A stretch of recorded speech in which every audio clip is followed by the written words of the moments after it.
दोस्तों हम गेहूं के आटे से बहुत ही मज़ेदार नाश्ता लाए हैं। आप इसको स्टोर जब तक मर्जी है तब तक इसे आप रख सकते हैं। ये देखिए, आवाज़ से ही पता चल रहा होगा कि कितनी ये क्रिस्पी है और कितनी आराम से ये दम टूट जाते हैं। कितने इसमें लेयर हैं, इस तरीक़ा से आपको दम लेयर बाई रहेंगे।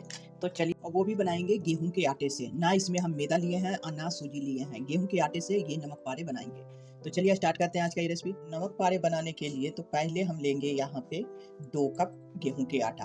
आप चाहें तो 1 कप मैदा भी ले सकते हैं और 1 कप गेहूं के आटे। या तो सिर्फ मैदा से बना सकते हैं या तो हमारे तरह सिर्फ गेहूं के आटे से। तो यहाँ टोटल लिए हैं 2 कप आटा। अब इसमें डाल रहे हैं 1 चम्मच काली मिर्च कुटी हुई। कूट करके डालिएगा तो इसमें टेस्ट बहुत अच्छे आते हैं। आधा चम्मच अजवाइन डालेंगे, वो भी इसको क्रैश करके इस तरीक़ा से लगा करके डालिएगा तो इसका खुशबू बाहर निकलते हैं। अब यहाँ पे डाल रहे हैं कलौंजी, जिसे मंगरैला भी हमारे तरफ बोले जाते हैं। तो ये डाल रहे हैं 2 चुटकी। 1 चम्मच डालेंगे सफ़ेद तिल, ब्राउन तिल है तो वो भी डाल सकते हैं, इससे क्रंच आते हैं। अब आधा चम्मच इसमें नमक ऐड कर रहे हैं, आप स्वादानुसार कम या ज़्यादा कर सकते हैं।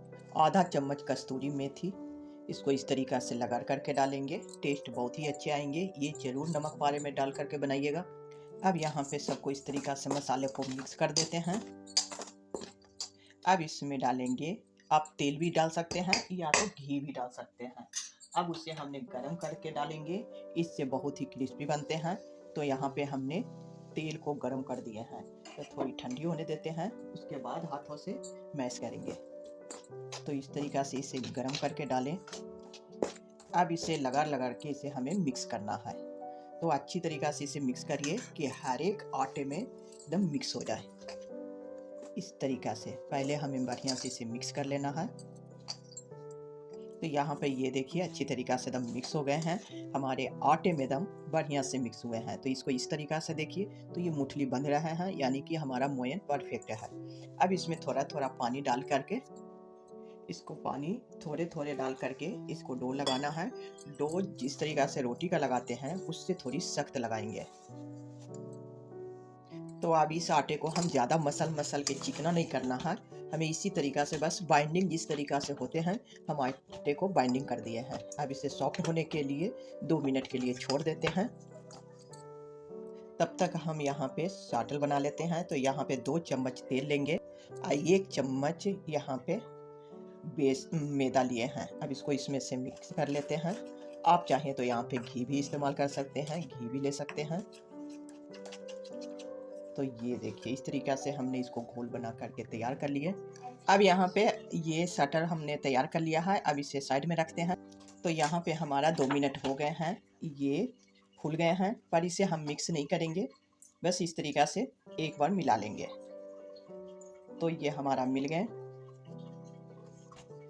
अब इसको हम 4 भागों में कट कर लेते हैं।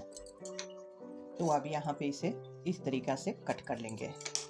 तो ये देखिए बीच से, फिर इसे इस तरीक़ा से कट कर लेंगे।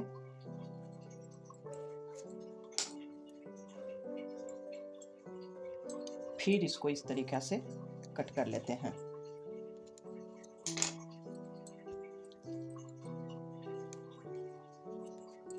तो इस तरीक़ा से कट कर लिए इसको। तो ये आप देख सकते हैं, ये हमारी खासियत है, इस तरीक़ा से रहना चाहिए। अब यहाँ पे इसको साइड करते हैं। एक को लेंगे, इस तरीक़ा से इसको लोई बना लेते हैं। इसको आप बेल लेंगे। अब ये सारे को हम पूरी बना करके तैयार कर लेंगे, यानी कि जितना भी पतली हो सके उतना इसे हमें बेलना है। तो इस तरीक़ा से इसको हम एकदम पतली बेल लिए हैं। यहाँ पे रखते जाएंगे एक थाली में।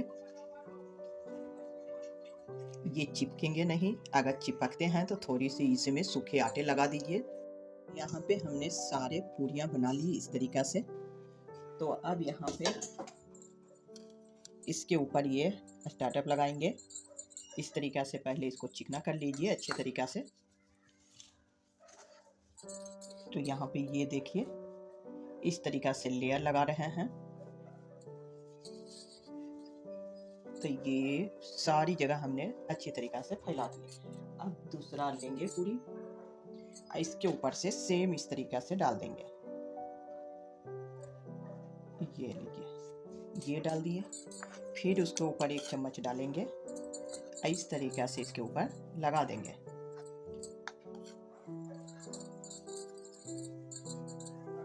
तो यहाँ पे हमारी टोटल 8 पूरियाँ बनी है। तो 4 एक बार में करेंगे और 4 एक बार में करेंगे। तो ये हो गए हमारे 3। यहाँ पे सेम बैठाना है इस तरीक़ा से। फिर यहाँ पे लेंगे 1 चम्मच और फिर इसके ऊपर से अच्छी तरीक़ा से लगा देंगे। अब इसके ऊपर से भी इस तरीक़ा से बिछा देते हैं, यानी टोटल हमने इस पे 4 बिछा दिए हैं। अब एक दूसरे से चिपक जाए, इसलिए थोड़ा सा बेलन चला देते हैं कि सब एक दूसरे से इस तरीक़ा से चिपक जाए। तो इस तरीक़ा से धीरे धीरे ये हमने चारों को इस तरीक़ा से लगा दिए। अब इस तरीक़े से इसे होल्ड कर दीजिए। तो यहाँ पे हम यहाँ होल्ड कर देते हैं इस तरीक़ा से। अब ये लीजिए, ये हो गए। अब यहाँ पे इसको इस तरीक़ा से बेलना है। तो अब इसे बेलिए, चरखूटा ही बेलेंगे इस तरीक़ा से।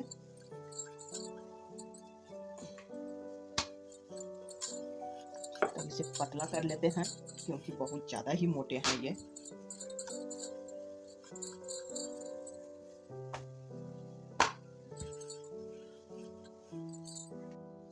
अब इसे हम कट कर देते हैं। तो ये चरखूटा तो हमारा बन ही गया है। आप चाहें तो इसको कोई भी शेप दे सकते हैं, आपके पसंद का, जो भी पसंद आपको है। तो हम इस तरीक़ा से इसे दे रहे हैं। ये किनारे भी काट सकते हैं, हमने उसे नहीं काटा क्योंकि फिर हमें अलग से उसे बनाना पड़ेंगे, इसलिए हमने इसी के साथ इस किनारे को छोड़ दिए हैं। तो ये साथ में हो जाएंगे। अब इसे हम फ्राई कर लेंगे। ये लीजिए, हमारा कट करके तैयार कर लिए हैं। अब यहाँ पे उठा करके रख लेंगे सारे को इस तरीक़ा से। तो ये लीजिए, ये हमारे बनके तैयार हुए हैं। तो अब चलते हैं इसको गैस की तरफ। तो अब यहाँ पे हमने तेल गरम कर लिए हैं। अब इसमें हम डाल देंगे। गैस को हम मीडियम रखे हैं, पूरी तरीक़ा से हाई रखिएगा तो एक बार में ही जल जाएंगे। तो इस बात का ध्यान रखिएगा। अब यहाँ पे डाल दिए हैं सब। तो अब यहाँ पे हम गैस को मीडियम रखेंगे, ना तेज़ ना कम।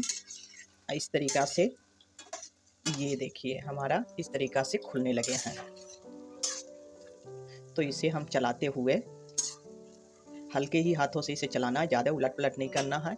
ये आराम से आपको पक के तैयार हो जाएंगे। जब तक कि ये गोल्डन ना हो तब तक इसे हमें पकाना है। तो ये लीजिए दोस्तों, हमारा गोल्डन हो गए हैं। तो अब सबको इस तरीक़ा से निकाल लेंगे और जो बचे हुए हैं उसे भी हम फिर से फ्राई कर लेंगे। तो गैस को ध्यान रखिएगा, गैस कभी भी हाई पे मत चलाइएगा, नहीं तो आपको एकदम क्रिस्पी नहीं बनेंगे। एकदम क्रंची जो चाहिए उस तरीक़ा से आपको नहीं बनेंगे, क्योंकि अंदर से वो कच्चा रह जाएंगे और ऊपर से आपको जले हुए दिखेंगे। लीजिए दोस्तों, गेहूं के आटे से मज़ेदार नाश्ता बनके तैयार हो गया। ये नमक पारे आप जब मर्जी हो तब तक आप इसको स्टोर करके रख सकते हैं। ये देखिए कितनी क्रिस्पी है। जब आप इसको चाय के साथ या सफ़र में या तो छोटी मोटी भूख के लिए आपका ये बेस्ट ऑप्शन है, और वो भी घर की चीज़ों से, बाहर से कुछ भी लाने की ज़रूरत नहीं है। तो आज का रेसिपी अगर पसंद आया है तो सब्सक्राइब और लाइक और शेयर करना बिल्कुल मत भूलिएगा। फिर मिलेंगे नेक्स्ट वीडियो में, तब तक के लिए थैंक यू।